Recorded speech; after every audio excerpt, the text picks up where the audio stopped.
RTSST official. দুটো উন্মুক্ত শরীর আজ মিলে একাকার হয়ে গেছে। 2 মাস পর তারা আবার এই সুখ অনুভব করছে। বাইরে তুমুল ঝড় বৃষ্টি, আর রোমে তাদের তৃপ্তির আওয়াজ। ব্যাপারটা স্বামী স্ত্রী হলে মানা যেত, কিন্তু এই বস্ত্রহীন দেহের দুজন সম্পর্কে শালি দুলাভাই। 30 বছরের যুবক রিদওয়ানের প্রতিটি ডাকে সাড়া দিচ্ছে 21 বছরের যুবতী জুহি। দীর্ঘ 3 বছর সম্পর্কের পর রিদওয়ান আর আনারকলির বিয়ে হয়। আনারকলি রিদওয়ানের স্ত্রী।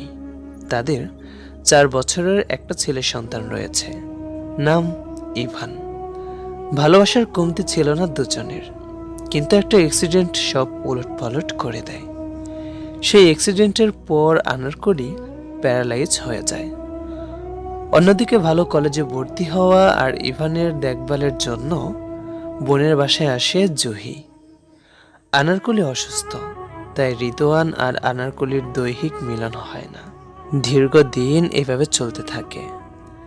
একদিন জুহি রিদওয়ানের নজরে আসে ভেজা শরীরে। এতদিন জুহিকে ওই চোখে না দেখলেও এখন জুহিকে তার কাছে খুব লোভনীয় লাগে।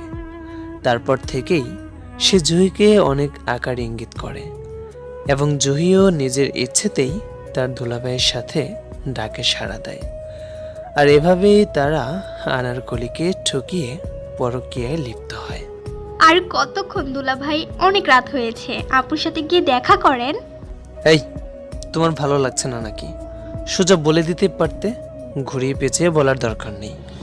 এই রিদওয়ান কখনো জোর করে কিছুই করে না। কি যে বলেন দুলাভাই, আপনার প্রতিটা স্পর্শে আমি অদ্ভুত এক সুখ পাই।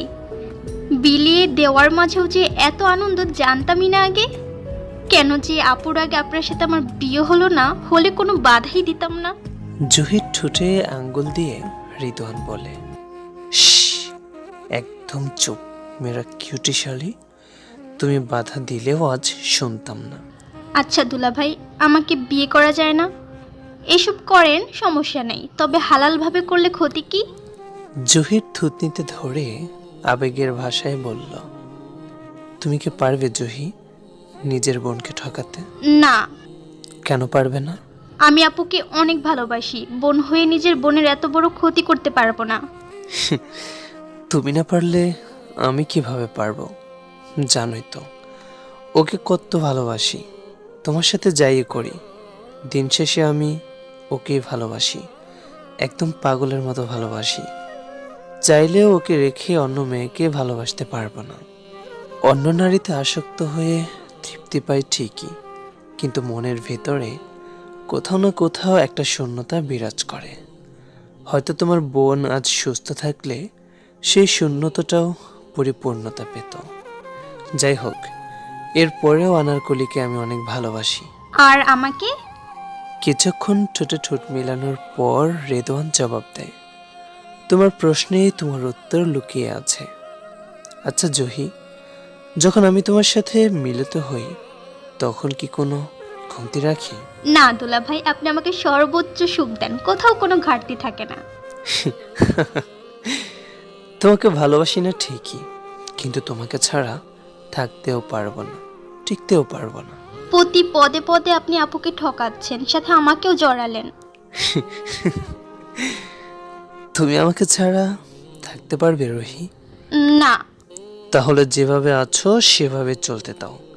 তোমার বোন কখনোই জানতে পারবে না যদি তুমি না জানো। আচ্ছা, সব বাদ দাও, রেসপন্স দাও। আর কত, আপনি পারেনও বটে, মানতে হবে আপনি একজন সুপুরুষ। এই পুরুষটাকে সামলাতে কষ্ট হয় বুঝি? হালকা কষ্টের সাথে পরম সুখ পাই। ভালোভাবে রেসপন্স দাও, সুখ ছাড়া কোনো কষ্টই পাবে না। জহিও রেসপন্স দিল, হারিয়ে গেল দৌড়া জানায়। মেতে উঠল দুজনে অশ্লীল খেলায়। সাময়িক সুখের পাতালে পিষিয়ে ফেলেছে সাংসারিক জীবনকে, ঠকিয়ে দিচ্ছে 6 বছরের ভালোবাসা। ওরা জানে না এর শেষ কোথায়, কি ঘটতে চলেছে অদূর ভবিষ্যতে। এই দুইজন চাইলেও দুইজনের থেকে আলাদা থাকতে পারে না। জুহি যতই রিদওয়ানকে না বলুক না কেন, এটা শুধু মুখের কথা। আসল কথা হচ্ছে সে নিজেও রিদওয়ানকে মন প্রাণ উজাড় করে ভালোবাসে। আদৌ কি সেটা ভালোবাসা নাকি সাময়িক মোহ? এর পরিমাণ কি আদৌ সুখকর হবে? রিদওয়ানের হাবভাব না বোঝা গেলেও জুহি জানে সে তাকে ছাড়া অচল। সে এত চাপ নেয় না, কারণ তার বোন আনারকলি গুরুতর অসুস্থ।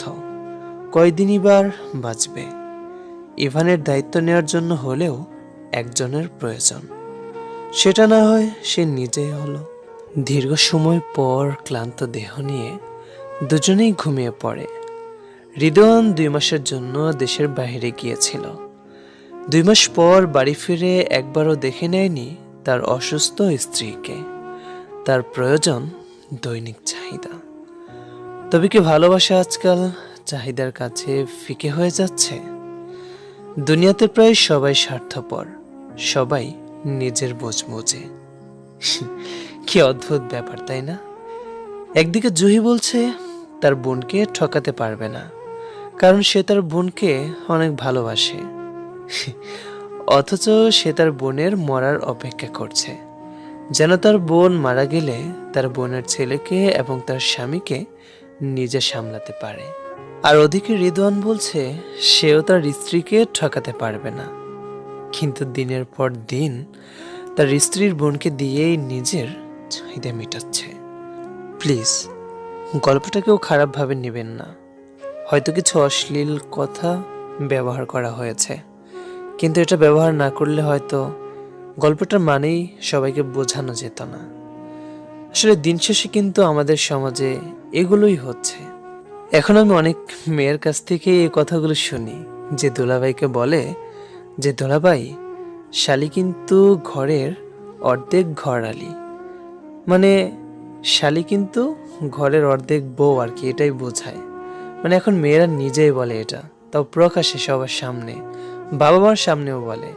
আর নাটক সিনেমাতে তো অভাবই নেই, এটা দেখে দেখেও শিখছে। আর তলে তলে যে কি হচ্ছে সেটা হয়তো আপনি আর আমি জানতেও পারছি না।